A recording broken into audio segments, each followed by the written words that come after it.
இங்கே ஒரு பையன் எக்ஸாம் எழுதுறதுக்காக எக்ஸாம் ஹால்குள்ளே வரான். அவன் வந்தோடனே மேம் அவங்ககிட்ட கொஸ்டின் பேப்பரை கொடுத்துட்டு அங்கே இருக்க டைமருமே ஸ்டார்ட் பண்ணி விடுறாங்க. டைம் ஸ்டார்ட் ஆன உடனே எல்லோரும் கொஸ்டின் பேப்பரை படிக்க ஆரம்பிக்கிறாங்க. இந்த பையன் சுற்றி முற்றி பார்க்குறான். திடீர்னு பார்த்தா எல்லாரோட தலைமையே பலூனாக மாறிட்டு இருக்கு. இதை பார்த்தோன்னா இந்த பையனுக்கு ஒன்றுமே புரியல. திடீர்னு பார்த்தா இவனோட தலைமையே பலூனாக மாறிடுது. இதை பார்த்தோன்னா எனக்கு ஒரே ஷாக்காக இருக்குது.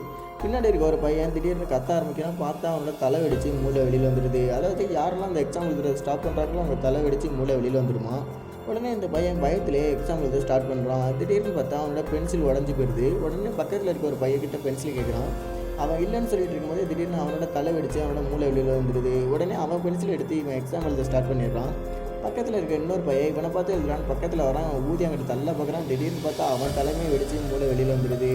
அங்கே டைமரை பார்க்குறான். டைமே ரொம்ப கம்மியாக இருக்குது. அந்த டைமுக்குள்ளே எழுதி முடிக்கலன்னா இவன் மூலியமாக வெடிச்சு வெளியில் வந்துடும். உடனே அங்கே இருக்க எல்லா ஆன்சரையும் எழுதி இவன் எக்ஸாம் கம்ப்ளீட் பண்ணிடுறான். இது மாதிரி ஸ்டோரி பக்கம் நம்ம சேனலை சப்ஸ்கிரைப் பண்ணி இந்த வீடியோக்கு ஒரு லைக்கை போட்டு விடுங்க.